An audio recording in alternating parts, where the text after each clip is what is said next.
we're just about to embark on a journey from Mandera town to Wajir, and we'll be using Mandera Kutulo Wajir highway, and along the way I will be making stories and documenting all the important things or things that I deem worth to be reported. So I will give you everything. Be here.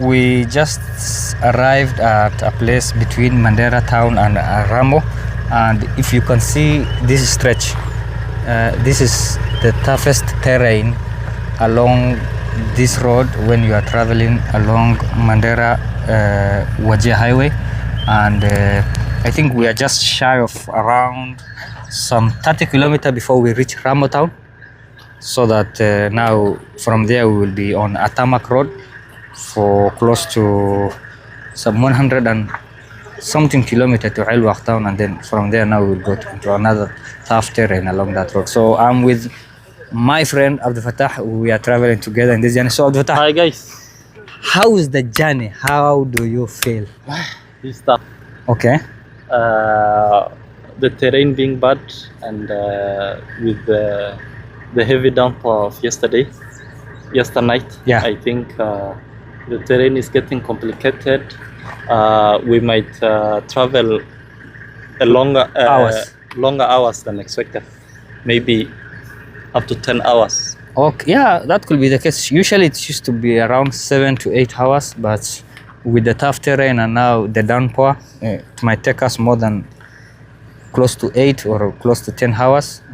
But I think it's also enjoyable. It makes it fun a little bit, right? A little bit fun. If there is no rush going anywhere, I think it's a little bit fun. And then along the way we sometimes, stop our journey to vlog and to take pictures and videos, and that's what makes the whole entire journey of traveling a little bit fun, right? So until next time, I think the next time we will be in Rhamu, and that is where we're going to document and give you more stories.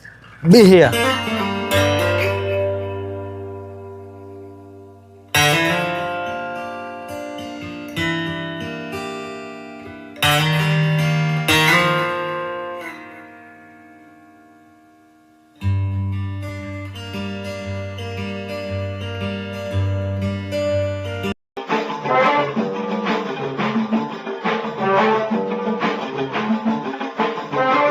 Bismillahirrahmanirrahim. Ana ado Muhammad Ibrahim nairani makakin ankin abin ado munja no Rhamuti lafdansa lafwarwaqati lafduri no ini armatan Rhamon amba dibaha limut baha wan kamut baha wan kana mafune transportne elwaq lafesun gesina wan tana matan jetu bisanto base lafuru la mawru qabu duru uraburana urum senga murane bisane wan kale ilman nunyati wan kale suq gefane bisana amantana wani kan jirtu urun bisan senani wani dakhali duri ke sakam kana mantan jirtu duma duri dakhali duri an kam kana mantan kamu ukuta yalitifna akunono saga tan kana dumi laftana la fama usadiki qobata duma ka senaga qomna dibi Susun tanfa gari dogodi murale konata afranta wala qoban dum dakhan kin kesan kaza walke ko bacilin de sanakam yamanta amdansa awan jutama ibun jiro keso wana halin sa Rhamu wani zai bekanin olki gabduri na mizuro walgadan amanda na kamjir amma san da sa olkin gudona customer kan wam jirtu amma manta nagayan ko ne warra dunya Rhamu mbeine Rhamu tiga dies tumo kesa ha itiga dies akametan artigal wan tiga dies Rhamu fula nagayati fula nimahati fula uru qabdi wan kamu qabdi itiga dia daira. I hope you guys are listening to that. The elder here is welcoming you guys to Rhamu. So if you get any opportunity and you want to eat some fresh mangoes, bananas, lemons and whatever have you, this is the town where you come. And it is located in between Ilwaq town and Mandera, where we just came from.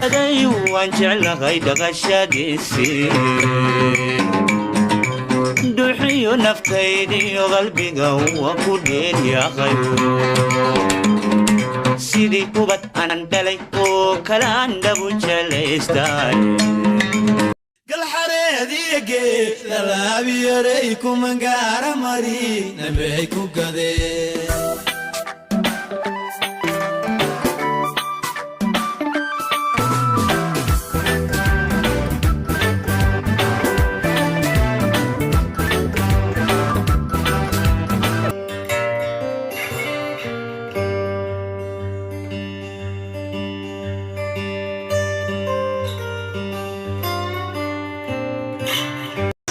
We arrived in Wargadud at 1:15 midday, and the little town seems deserted because we tried to look for a genuine elder who is well conversant with the history of the town, but we couldn't find any.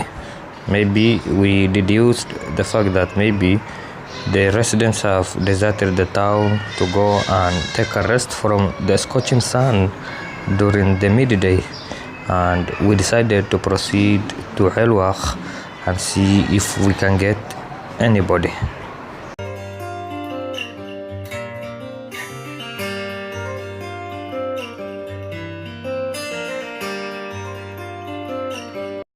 We arrived in Helwach town at around 12:50, that is 10 minutes shy of 1 p.m. and what we found out is that we, just like Wargadud, we didn't get any residents to speak to because most of the members or the residents of the town have left for the Dhuhr prayer, so we couldn't get any elder to speak to in town and get the history of Helwach town.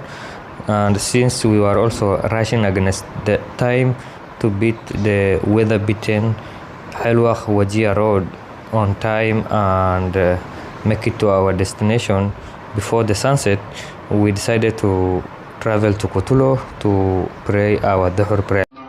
Currently we are in Kutulo, a town famously called Kutulo Koche, and this is our first stop, kind of main stop where we took a break and even decided to take lunch. And as you can see, I have a camel milk tea in my hand, and I decided to speak to an elder from this particular village and ask him what is the mystery behind this town called Koche. Koche waxay ugu baxday kutoka 74 ilaa 76 waxaa jiray biyo la'aan iyo waxaa jiray dadka dhulka degan oo yar, marka gawaaridana way yaraayeen. sababtaas darteeda ayaa waxaan gadi jirnay hilibka geela markii uu dhinto mas'aal waqaan u kacna hilib ayaan ka soo gadan jirnay. hilibka markaasaan salool baan ka dhigi jirnay, sida garaha ay dhahan Koche, Soomaalida ay dhahdo salool. markaasaan salooli jirnay. markaas saloolna baal bakeeriga ka yar mase bakeeriga oo kaleeta ah oo googalaan aan ahayn bakeeri oo kaleeta ah ayaan ku gadi jirnay. waxaan ku gadi jirnay bakeerigaas 2 shilin.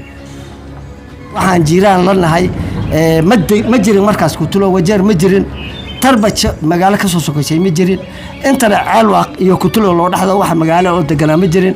saas darteeda marka waxaan jiraan la ahayn qorof xareer iyo Tarbaj dagoodiye faay ayaan jiraan ayaa la ahayn. marka dhulkana waxaa degaa qabiil la dhaha garre markii uu yahay waa kala baxa. tuuf ayaa degan, tuuf markuu yahay sabdhawa ayaa degan.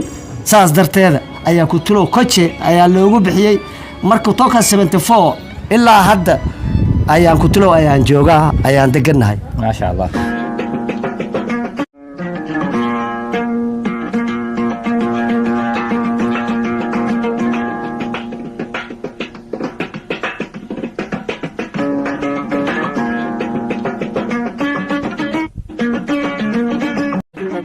This is a small town called Wargadud. So that means Wargadud is also located in Wajir. This one is based in a place, a sub-county called Tarbaj. Immediately after you left Kutulo Wajir, the next village is Wargadud and Tarbaj constituency. And this is how it looks like.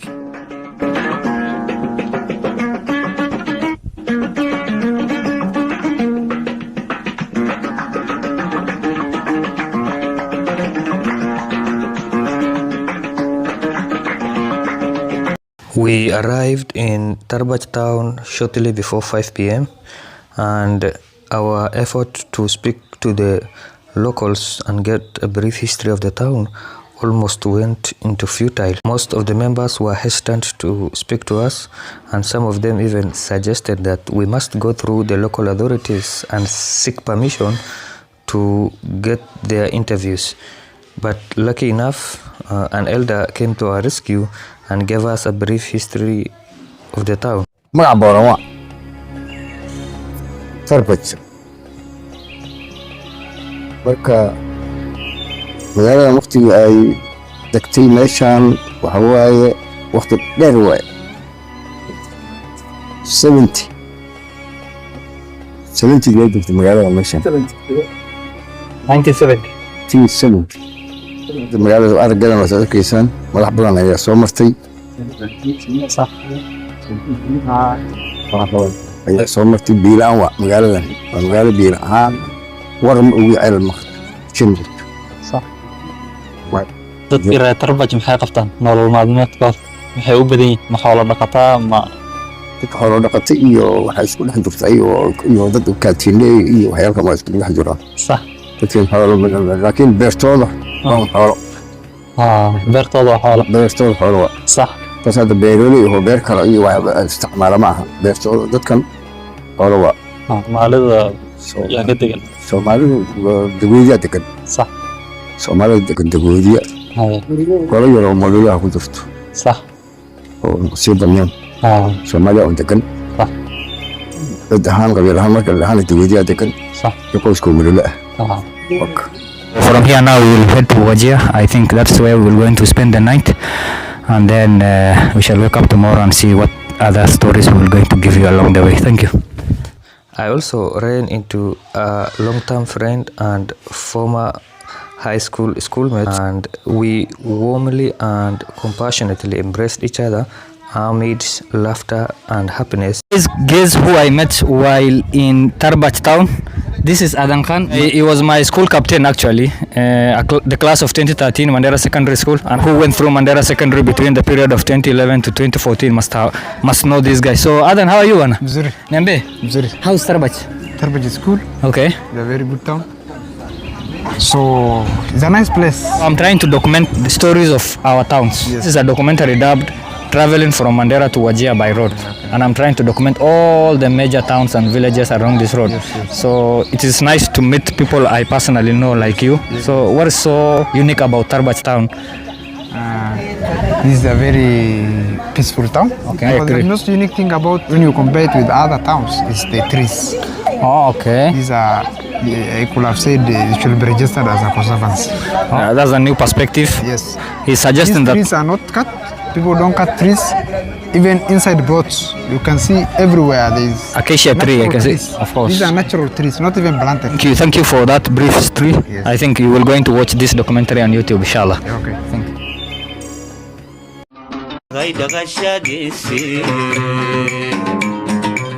duxiyo naftaydiyo qalbiga waa ku dheelyaaqay sidii kubad aanan dhalay oo kalaan dhabu jelaystay barwaqada dhextaal iyo nimcada kuwan ku dhulay. We have just arrived in Wajir, and tonight this is where we will be spending. This is our hotel for tonight. This is a place where we will be hosted, and tonight we stay in this town for 2 days before we proceed to our next destination, of course. But along the way, we have experienced a lot of things. It has not been an easy journey. We left Mandera at 7:30 and arrived here at around 6:10. That is close to 12 hours of traveling non-stop along this rugged terrain. So, Abdullah, what was your experience like? The journey was really tiresome. As you all can see, our mood in the morning and now is totally different. There's a lot of exertion that is being experienced from our end. The terrain being so bad, the roads being, on the Wajir side, and also the border on the Mandera, the Kutulo part was so rough that there was a time I almost said, let me just walk to Wajir. Apart from between Mandera and Rhamu, the toughest terrain is between Tarbaj and Kutulo and Tarbaj. Exactly. So the Tarbaj That stretch. That stretch is the toughest one actually, and the rest of Wajir constituencies have very smooth road. But I don't know what happened to Tarbaj constituency. That place feels neglected. Exactly. Do you agree with me? Exactly. It's even the people down there home. At least we had a small chat with, explained that the area has been really abandoned for some time by their leaders, not other people. So that shows why the roads are in such state. So that marks the end of the journey between Mandera and Wajir. We will spend here for some few days and then we will do other things tomorrow.